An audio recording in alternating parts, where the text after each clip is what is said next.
नमस्कार भाव. जर कुणी मला विचारलं की धुरंधरमध्ये तो दम आहे का जो भारतीय चित्रपटसृष्टीला पूर्णपणे बदलून टाकेल, तर माझं उत्तर होय असंच असेल. हा चित्रपट आणि येणारे अनेक चित्रपट संपूर्ण देशाच्या चित्रपटसृष्टीला बदलून टाकण्याची क्षमता बाळगून आहे.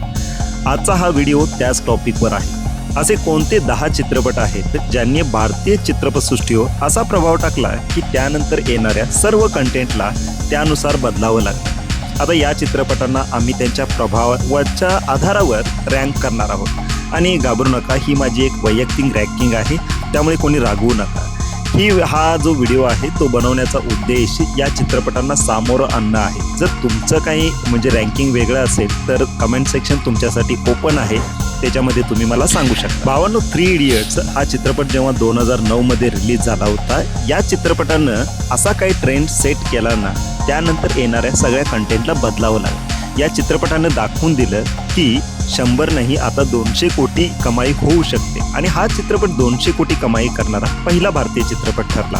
आणि याचा कंटेंट हा भारताच्या एज्युकेशन सिस्टीमवर डिपेंड होता. याच्यामध्ये इमोशन आणि एज्युकेशन सिस्टीम आणि यातले डायलॉग्स, म्युझिक सगळं काही एक वेगळ्याच प्रकारचं जबरदस्त होतं. आणि जर तुम्ही विद्यार्थी असाल तर माझी नक्की गॅरंटी आहे तुम्ही हा चित्रपट बघितलाच असाल. आणि जर इंजिनियर असाल तर नक्कीच हा तुम्ही 2दा किंवा 4दा बघितला असाल. माझ्या लाईफ टाईम फेवरेटमध्ये हा चित्रपट 1 नंबरला असेल, याबद्दल काही वाद नाही. भावानो, एक काळ असा होता जेव्हा उरीसारखे पिक्चर भारतात साजरे केले गेले आणि काश्मीर फाईलसारख्या पिक्चरला एकदम टीकास्त्र असं आपटलं गेलं किंवा त्याच्यावर टीका केल्या गेल्या, त्याला प्रोपगंडा म्हटलं गेलं. पण आता असा एक पिक्चर रिलीज झाला आहे जो साजरा पण होतोय, हिट पण ठरतोय आणि त्याच्यावर तेवढ्याच टीका पण मांडल्या गेल्या. मी बोलतोय धुरंधरबद्दल. आदित्य धरनी बनवलेला या पिक्चरमध्ये जी काही रियालिटी खतरनाक दाखवलेली आहे ना, त्यानं एक स्पाय युनिवर्स किंवा एक स्पाय पिक्चर कसा बनवायचा याची पूर्ण कन्सेप्टच बदलून टाकली. याच्या आधी आपण भारतामध्ये जे काही स्पाय युनिवर्स बघितलेलं आहे, मोस्टली YRFचं स्पाय युनिवर्स, त्याच्यामध्ये एक हँडसम हिरो जो हेलिकॉप्टर लटकून येतोय, गाड्या वगैरे उडवतोय, 10-12 गुंडांना एकटाच मारतोय, या सगळ्या कॉन्सेप्ट ज्या फिक्शनलवाल्या आहेत त्या आदित्य धरनी याच्यामध्ये काहीच दाखवलेलं नाही. त्याच्या उलट सगळं केलं.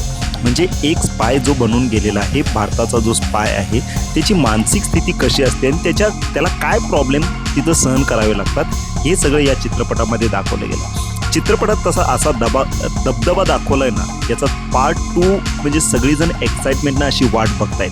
आणि यानं अक्षरशः काय म्हणतोय, बॉक्स ऑफिसवर पैशांचा पाऊस पाडला. भावांनो, मी पुढच्या चित्रपटाचं नाव घेणार नाही, मी फक्त त्याच्या दिग्दर्शकाचं नाव घेईन आणि तुम्ही नक्कीच समजून जाल की मी कोणत्या चित्रपटाबद्दल बोलतो. तर दिग्दर्शकाचं नाव आहे मिस्टर संदीप रेड्डी वांगा. होय, नंबर 8वर आहे 2023ची ब्लॉकबस्टर हिट मूवी ॲनिमल. चित्रपट सर्वांना आवडला किंवा नाही याने दिग्दर्शकाला काहीच फरक पडला नाही आणि संदीप रेड्डी वांगा याला काही घंटा फरक पडत नाही. आणि असंच काही या चित्रपटासोबत पण घडतं, कारण हा एक ग्रे शेड पात्र असलेला एक मस्क्युलॅनिटीवाला गौरव करत नाही. तो दाखवतो की टॉक्सिक मस्क्युलॅनिटीचा शेवट काय होतो. यातील हिंसक स्टाईल एक वेगळीच होती, ती या पात्राचं प्रतिबिंब होती. आणि हे सगळं आपण आज धुरंधरसारख्या चित्रपटामध्ये भरभरून पाहतो. या चित्रपटाचा प्रभाव एवढा मोठा होता की लोक चित्रपटाला काय म्हणायला लागले, एक वेगळाच एवढा क्रुअल पिक्चर म्हणायला लागले. आता मी फक्त याचं वाट पाहतोय, तो दुसऱ्या पार्टची, तो ॲनिमल पार्ट, जो खरी हिंसा दाखवेल. हिंसेनं आठवण झाली की चित्रपटाच्या हिंसेनंच भारतीय चित्रपटसृष्टी बदलली आहे, कारण त्यानंतर A रेटेड चित्रपटामध्ये खरी हिंसा दाखवायला सुरुवात झाली किंवा A रेटेड चित्रपटांची एक लाटच आली. आता भावांनो, मला माहीत नाही की तुम्ही याबद्दल सहमत असाल की नाही, पण KGFने माल मसाला चित्रपटसृष्टीत पेट्रोल ओतायचं काम केलं आणि भारतीय चित्रपटसृष्टीत पहिल्यांदाच आपला असा खरा मास मसाला चित्रपट अनुभवला होता. तोही साऊथवाला, साऊथ इंडस्ट्रीमधून अगदी मन वेधून घेणारा चित्रपट. शुद्ध ॲक्शन मास एंटरटेनर होता, याच्यामध्ये लॉजिक इतकं काही नव्हतं. आणि या चित्रपटाने पुढे येणाऱ्या पुष्पासारख्या चित्रपटांना एक टेम्पलेट सेट करून दिलं. जर मी चुकलो नसेल तर मला आजही आठवतंय की पार्ट 2साठी तिकिटांची एवढी गर्दी झाली होती की अक्षरशः मारामारी झाली होती. तर मी जिथं चित्रपट बघितला होता तो सिंगल स्क्रीनवालं थिएटर होतं आणि खरे चित्रपट बघण्याची मजा तिथंच असते. आणि या चित्रपटानं काय वणवा पेटवला होता तुम्हाला सांगतो. पण फक्त यानं चित्रपटाचा वणवा नाही पेटवला, तर त्याने एक नवीन टेम्पलेट सेट करून दिलं की माल मसाल्यावाले चित्रपट नेमकं कसे बनवले पाहिजे. भावानो, वेब सिरीजचं कल्चर आणि ए रेटेड पिक्चरच्या कल्चरच्या आधी बॉलिवूडमध्ये गँगस्टर कल्चरवाले सिनेमे यायचे आणि 6व्या नंबरवर ज्या चित्रपटाचं मी नाव घेतोय त्याच चित्रपटाचं नाव तुम्ही नक्कीच ऐकलं असणार. त्याचं नाव आहे गँग्स ऑफ वासेपूर. आता बॉलिवूडमध्ये गँगस्टर म्हटलं की याच्यामध्ये कोण असायचा? एक रोमॅन्टिक हिरो असायचा, तोच गँगस्टर बनायचा. म्हणजे जो आधी गरीब असायचा आणि तोच नंतर खतरनाक बनायचा. पण या चित्रपटानं गँगस्टर चित्रपटांची पूर्ण व्याख्याच बदलून टाकली.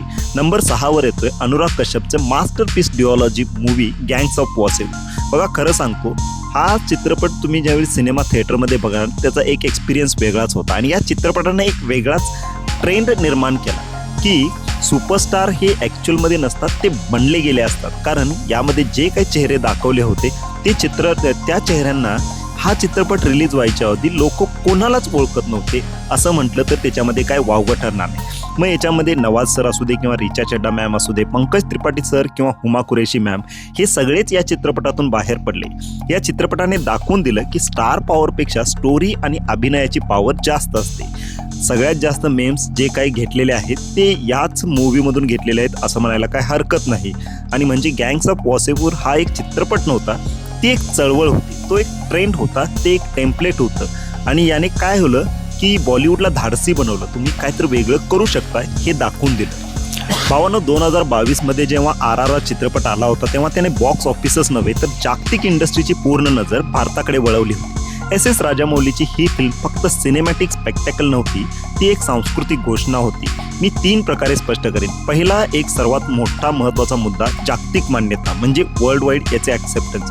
यापूर्वी भारतीय चित्रपटसृष्टी हॉलिवूडच्या पुरस्कारामध्ये पोलीस भरतीसारखी असायची, पण RRR ऑस्करमध्ये म्हणजे ते तिथं नॉमिनेट तर व्हायचे पण यांना काही मिळायचं नाही.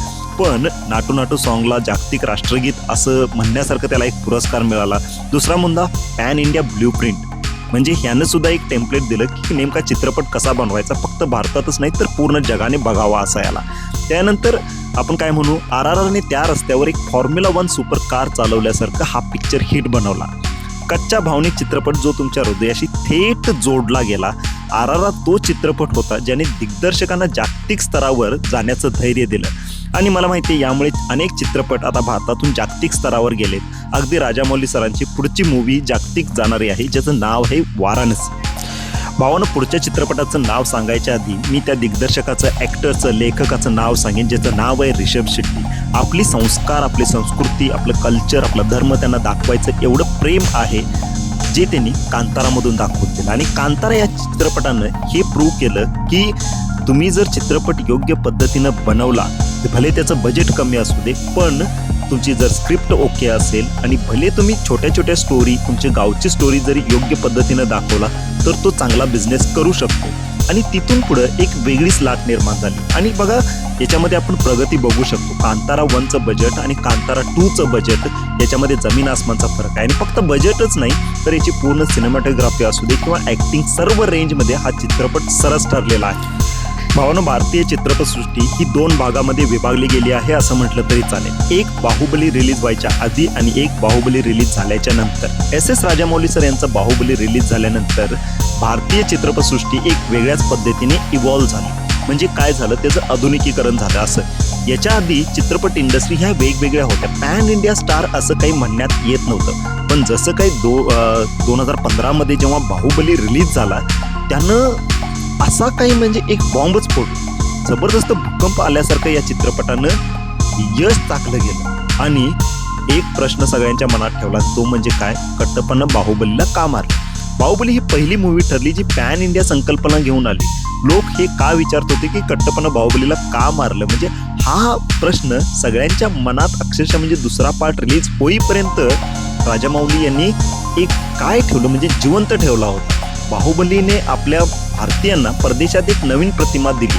आणि कारण परदेशातील लोकांना फक्त बॉलिवूडच माहीत होतं, त्यानंतर दुसरे सुद्धा सिनेमा इंडस्ट्री आहेत हे बाहुबलीनं दाखवून दिलं. भावानं, भारतात माल मसालावाले चित्रपट एवढे का बनतात याचं कारण एकच आहे, ते म्हणजे 70 ते 80 दशकात रिलीज झालेला शोले, अँग्री यंग मॅन आणि आपला धरमपाजी या दोघांची जोडी एक चित्रपट घेऊन येते. सुरुवातीला तो फ्लॉप ठरतो आणि 1 आठवड्याभरानंतर माउथ पब्लिसिटी अशी होते की अक्षरशः पिक्चरनं तुफान आणलं होतं. मी बोलतोय त्या चित्रपटाबद्दल ज्याचं नाव आहे शोले. यातलं प्रत्येक कॅरेक्टर, प्रत्येक डायलॉग, प्रत्येक गाणं, प्रत्येक अँगल सर्व काही मास्टरपीस आहे आणि या चित्रपटानं एक वेगळाच ट्रेंड निर्माण केला होता. जसं मग त्याच्यामध्ये जंजीर असू दे किंवा दीवार असू दे, जे काय अमिताभ बच्चनची अँग्री यंग मॅन ही काय जी इमेज निर्माण झाली होती ती त्याच्यानंतरच झाली होती, आपण असं म्हणायला काय हरकत नाही. आणि शोलेनं हा एक वेगळा ट्रेंड तिथून वेगळा सेट केला. भावानं 1960च्या दशकात एक चित्रपट आला आणि त्याने एक वेगळाच ट्रेंड सेट केला. या चित्रपटाचं नाव होतं मदर इंडिया. मेहबूब खानची ही मास्टरपीस फक्त एक चित्रपट नव्हती, तर ती एक पूर्ण इमोशन होती, एक भावना होती. कारण एका आईला किती म्हणजे यातना सहन कराव्या लागतात ते या चित्रपटामध्ये आपल्याला मोठ्या पडद्यावर व्यवस्थितपणे बघायला मिळालं. आणि तुम्ही मान्य कराल की नाही, या चित्रपटाला ऑस्करसाठीही नामांकन मिळालं होतं बेस्ट फॉरेन लँग्वेज मूवीसाठी. नर्गिस मॅमची अभिनय पीक झाली होती माझ्यासाठी याच्यामध्ये. हा पिक्चर तुम्ही बघितला नसाल तर मी एकदा तुम्हाला अवश्य रिकमेंड करेन, एकदा नक्की बघा. कारण आपण त्यांना एवढ्या वेदना आणि असं सहन करताना असं बघतो ना, अक्षरशः तुमच्या डोळ्यातून पाणी येईल. या चित्रपटानं एक शीर्षक मदर इंडिया हे ठेवलं होतं. ते एका पुस्तकाचं नाव होतं, ज्या पुस्तकामध्ये भारतीयांना एक वेगळ्याच हीन भावनेनं दाखवलं होतं. आणि मेहबूब खान यांनी त्या चित्रपटाचं टायटलच तिथून घेतलं जिथं हीन भावना होती आणि त्यांनी त्याच टायटलनुसार एक असा जबरदस्त पिक्चर बनवला जो एक वेगळा बेंचमार्क ठरला. बाकी हा व्हिडिओ तुम्हाला आवडला असेल तर व्हिडिओला नक्की लाईक आणि शेअर करा.